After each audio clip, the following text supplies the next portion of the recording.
The test is in 4 parts: Part 1, Part 2, Part 3, and Part 4. Now look at Part 1. Part 1. I'm thinking of taking a year off university next year, and I'd like to travel around Europe. First, you have some time to look at questions 1 to 7.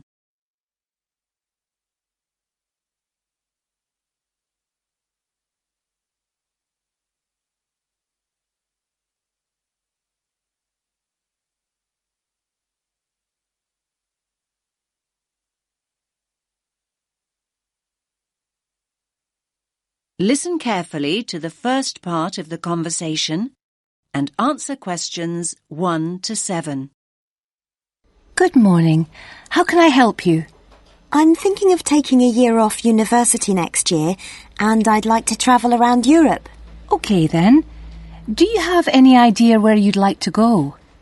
Well, I was thinking of starting in France and then working my way up to Eastern Europe, possibly going as far as Slovakia. Well, there are a number of ways you can do this, and we have various options available. It really depends on your budget and how you'd like to travel. That's just the thing, really. I've just finished my second year at university, so obviously I'd like to do it in as cheap a way as possible. That's fine. Could you give me a rough idea of the price range you're looking at? Realistically speaking, I'm hoping to pay between about £700 and £900. I could stretch to £1,100, but that's really my limit. How long are you thinking of going for? About 10 months. To be honest, you'd be better off travelling for about 7 months, if that's your budget. OK, that's not too bad. So, how would you suggest I travel? Well, because of the time limit, I don't think walking is a viable option. Of course, in this day and age, the most convenient way to get around is by flying, particularly if you've got quite a bit you want to see in a short space of time. Saying that, I still think the best way to get around Europe is by train. As a student, you can also get a student rail card, which means cheaper fares. That sounds brilliant. How do I go about getting a rail card? Well, if you decide that's what you want to do, then we can organise that all for you. You'll need to fill in a form and provide us with 2 passport photos, and we'll do the rest. It costs about £36 plus about £10 administration costs. Great. That's really not expensive at all. And what about buses? I was just thinking if I decide to go to places which are a bit more remote. There are always local buses, but these are not always a good idea. They can be quite unreliable and in some areas quite dangerous because the buses tend to be overcrowded and some of the drivers drive way too fast. So I would suggest you don't do this. That sounds quite frightening. So what are my options then? You could hire a car, but it can be expensive. Still, I do think if you're thinking about going to smaller towns and places which are off the beaten track, then hiring a car is by far the better way to do it. You can also look at sharing the costs by hiring a car with someone else. That's a good idea. I guess I could put a message on the internet. You could do that, but don't forget that you meet people when you're travelling, and you'll probably find someone who's going to the same place as you are. That's true. I want to stay in youth hostels, so I'm sure I'll find people who are interested in going to the same places. Oh, one last thing. What about taxis? I was thinking about if I go out at night. I use taxis all the time here. But taxis abroad are a different story. In certain countries, they're no problem, but by and large, taxi fares are high. Oh. If you do go out at night, try walking home, but make sure you don't do this alone. Try and find people to go out with at night or come home at a reasonable time. But if you're staying in youth hostels, you should find plenty of young people to go out with at night. I'm sure I will.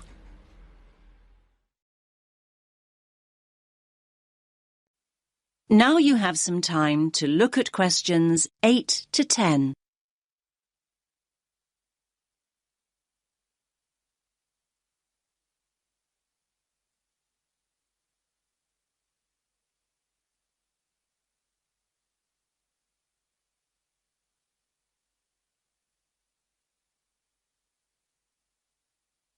Now listen to the next part of the conversation and answer questions 8 to 10.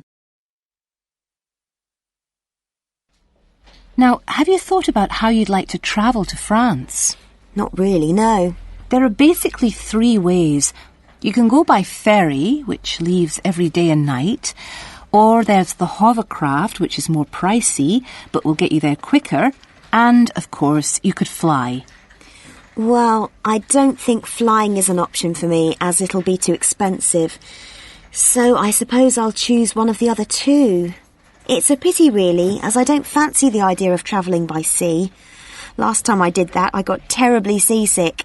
Well, you're in luck then, as at the moment there's a special deal on flights to France. Ah. In fact, a plane ticket is now half the price of a ferry ticket, which is usually the cheapest option. That's great. I'll do that then. I much prefer flying anyway. I'll need to get some details off you then. Firstly, how will you be paying? Cash, cheque or credit card? If you pay by cheque, you'll need a cheque guarantee card. I don't have my chequebook with me, so it'll have to be by credit card. Fine, that's no problem. If you could just sign over here, and then we'll have a look at flight times, and I can sort out a youth travel card for you. Fine. Oh, can I use your pen, please? No problem. Now, let's look at times. There is a flight leaving at 9 a.m. and one that leaves half an hour later, or you can choose a later flight at 11:30. No, I think 11:30 is too late, so I think I'd prefer the flight that leaves after 9. I'm not very good at getting up in the morning. No problem. Just give me a moment. Right, that's booked for you. Please remember that if you want to change this, you must give 24 hours notice or you will lose your place.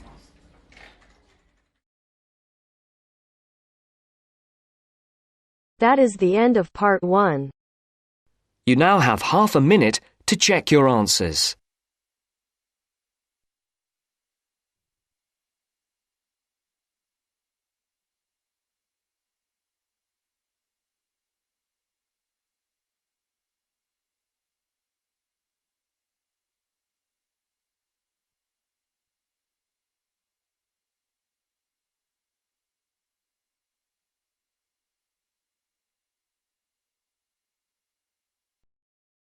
Now turns to part 2.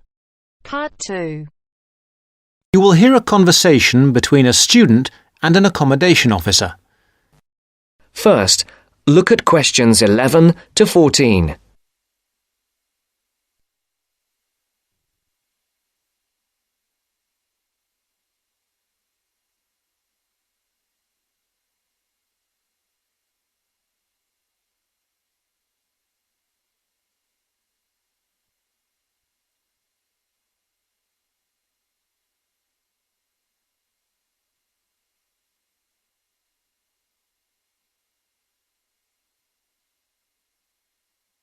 Listen carefully.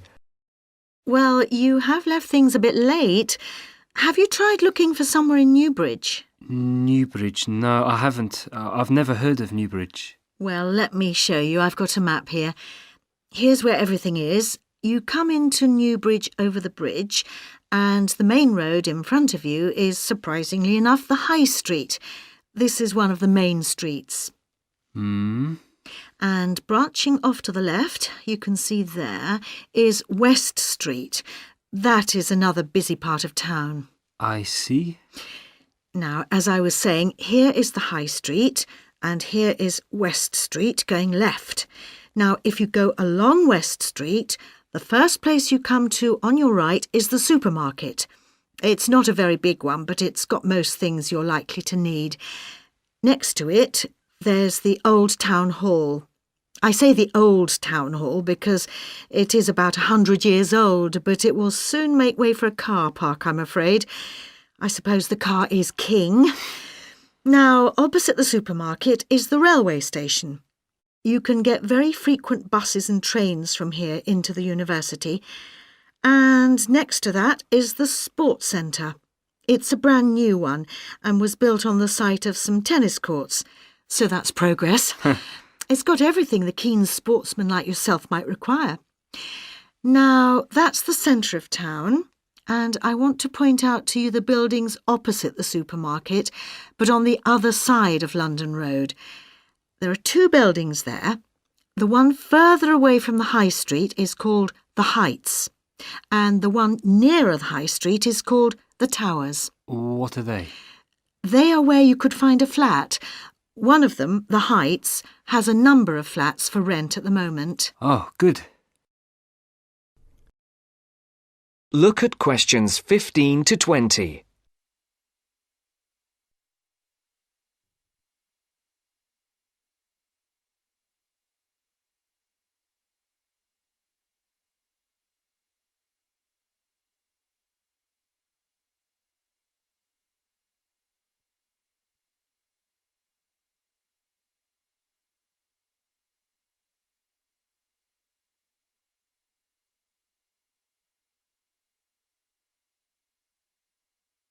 You will now listen to the second part of the talk. Now, the first one is flat 4. That's a nice flat with a balcony, and you need to apply to the Newbridge Accommodation Agency to ask about that one. You'll find their number in the phone book. Number 6 is another nice one which has been empty for a while, and you can ring the owner directly, I think. Yes, I've got her number written here. There it is. Right, thank you. Good. Now, number 8 is a re-advertisement. What do you mean? Well, it did have a tenant, but now it is for rent again, so I'd like to ask about that one. Leave it with me and I'll look into it for you. Then we can talk about it when I've got more information. OK. Are there others in this block? Yes, there's number 10. Now, this one's a bit strange. It's advertised with an agency as well as privately in the local paper. Normally, if it's advertised through an agency, you shouldn't really go behind the agency and go directly to the owner. But on this occasion, I suggest you just answer the advert here in the newspaper, which the owner has obviously put in. OK. Finally, there is number 14. This is with the New Start agency. This is an agency started by the girl who was my assistant here, and she left to make money for herself, so she's not my favourite person. But I'm afraid I would have to advise you to go through the agency anyway. Again, their number is in the phone book. All right, is that something for you to be starting with? That's great. But what kind of place is Newbridge? It's a nice place. It was developed about 100 years ago, really for people who worked in the factories around there. They were clothing factories and everyone worked in them, men, women, boys and girls. Then, when the factories closed down, things got very difficult for the town. There was a huge amount of unemployment until a few years ago when, in the telecoms boom, a company making mobile phones started up.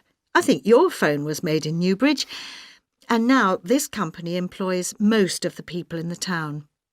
There are new housing estates on the edge of the town, but they're mostly occupied by young families, and there isn't much student accommodation there. Most flats and so on are in the centre. That sounds good. Well, let me know how you get on. Yes, of course. Thank you. Bye. Bye.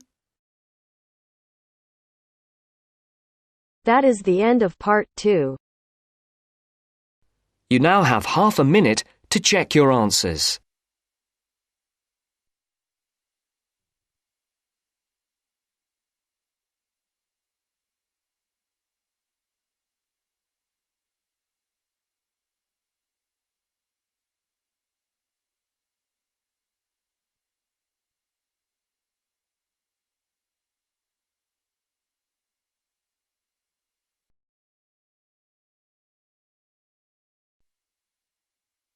Now turns to part 3. Part 3. You will hear two students, Ramil and Kirsten, discussing presenting a paper at an architecture conference. You now have 30 seconds to read questions 21 to 28.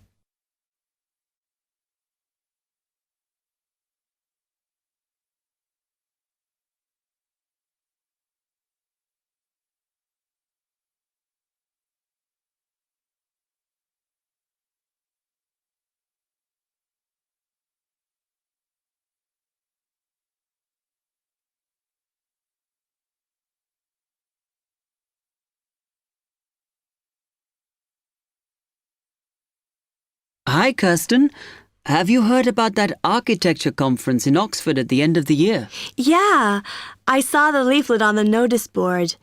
As it's my final year, I ought to try giving a paper, but I've got no idea how to go about it. Oh, I think you should go for it. I did one last year. It's quite straightforward. First of all, you need to see what the conference themes are. You know, what topics they are covering. You can do that by looking it up on the website. You need to submit a paper that falls into one of the categories they give you. Oh, that may give me some ideas. Then, while you're doing that, you should also have a look at the information on how to submit your paper. The rules, if you like, such as the length. It's important you follow those. I see. And then I suppose the next stage is to start writing it up. I'd like to use it as an opportunity to propose some future work, but I understand it must be based on current work. Still, there's plenty to choose from. It makes sense to do something that I'm more familiar with. Yes, and the other thing is, when you've written it up, then go back and look at your data carefully and make certain that you've presented it in a format that is standard for your subject. Remember, people have to absorb information very quickly while they're listening. Don't make it too complicated. Okay, well, I reckon that'll take me about a month to get that sorted. Then the next thing I have to do, I guess, before I send it off to the conference organizer, is give the whole thing to the events officer so that he can look through it and see if it all makes sense and is okay. Yeah. Remember to warn him that it's en route so he can fit it into his schedule. Oh. Then you're done, really. All you have to do after that is to go through it and sort out any changes you need to make. Then finally, you can submit it. You can do that online. Phew, good. Then I just wait to hear, I suppose. How long does that take? It depends, but usually about 6 weeks. Oh. When you hear if your paper has been accepted, then at that stage, it's worth giving them a list of any technical things you need when you actually give the talk. A screen or video players or that sort of thing. Okay, but that's a long way off. And I know that if my paper is accepted, then at that stage, I have to give them a short text about myself and my academic background so that they can put it in the brochure. Famous at last. Yeah. You now have 15 seconds to read questions 29 to 30.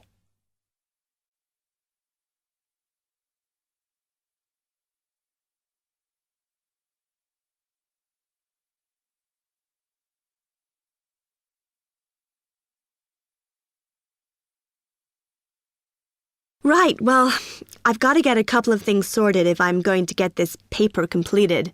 Have you got enough data? Possibly.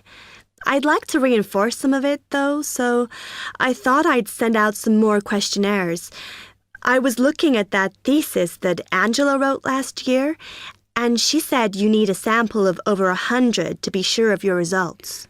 I think some of this year's postgraduates are doing some of the same stuff as you on buildings. Why don't you talk to them? I'll end up getting confused. It would be more useful for me to actually go out to that site by the rail bridge to see how they're building the new factory. Oh. I managed to get hold of Professor Barnett at London University, and he said I should go out and take pictures. I'm pretty busy, but I'll have to make time. Anyway, what about you? What are your plans?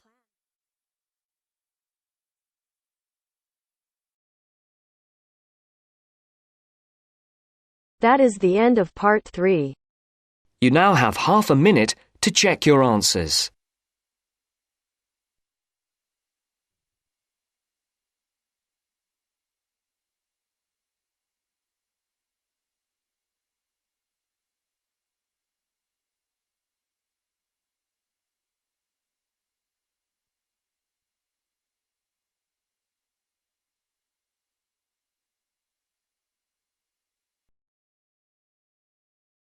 Now turns to part 4.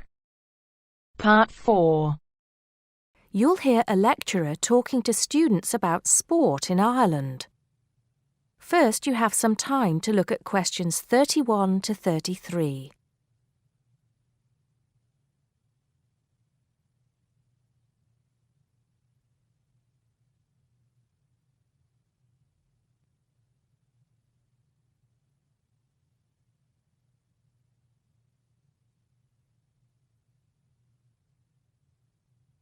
Now listen carefully and answer questions 31 to 33. Now, today we're going to be finding out about the most popular sports in the Emerald Isle. That's Ireland, of course. Can you guess what they are? Well, there are these two lesser-played games, a form of rounders and Gaelic handball. But we'll start with one which is perhaps over 3,000 years old, arriving in Ireland with the Celts, some claim. That may be a slight exaggeration, but I consider it to be the fastest field game in the world, and it goes by the name of hurling. Well, that's what it's known as in the English-speaking world anyway. So, what do you have to do? You've got 15 players on a team, one of them the goalkeeper.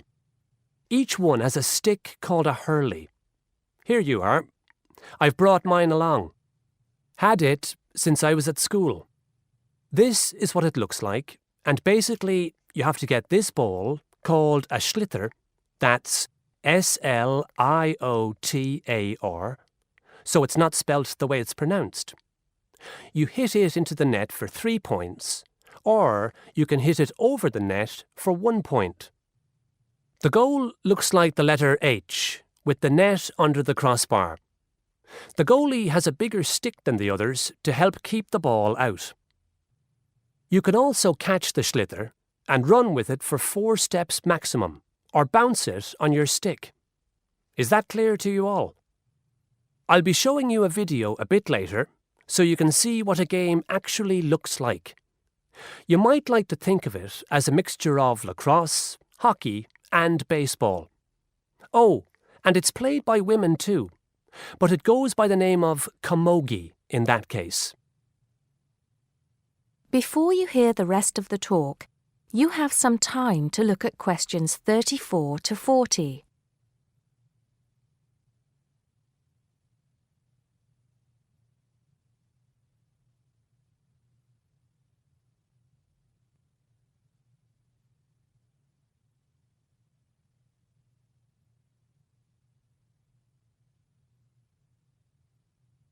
Now listen and answer questions 34 to 40. I'll give you a bit of the history, shall I now? Generally, the golden age of the game is considered to be the 18th century.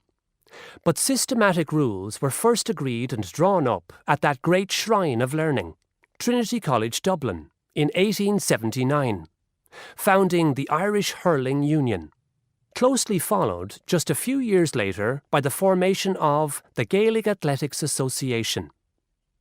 With greater organisation last century, the All-Ireland Hurling Championship got off to a flying start, and I'm proud to say that my own native city of Cork has won more than 20 titles over the years. But then, so have Kilkenny and Tipperary. Is it only played in Ireland? No. Well, it is the only country with a national team at the moment, but you may be surprised to discover there are hurling clubs in London, as well as in America and Argentina, to name just a few. The other game I'd like to take a little time to introduce you to is Gaelic football, which is played on the same pitch as hurling with the same number of players, but there's no net. You just have to get the ball over your opponent's goalposts. And you can do that by kicking or punching the ball. However, you're not supposed to do that to the players, I might add. Imagine it as a combination of soccer and basketball. But in my opinion, it's a more exciting spectacle than either of those. Excuse my bias, if you will. It's also very popular with women. In fact, there are more women's teams than for any other sport. Whether despite or because of the physical contact involved, I wouldn't like to say. They do play a shorter game, 60 minutes, rather than the men's 70. So, let's have a look. If we can have the lights down, I'll see if I can get this technology to work. That is the end of part 4. You now have half a minute to check your answers.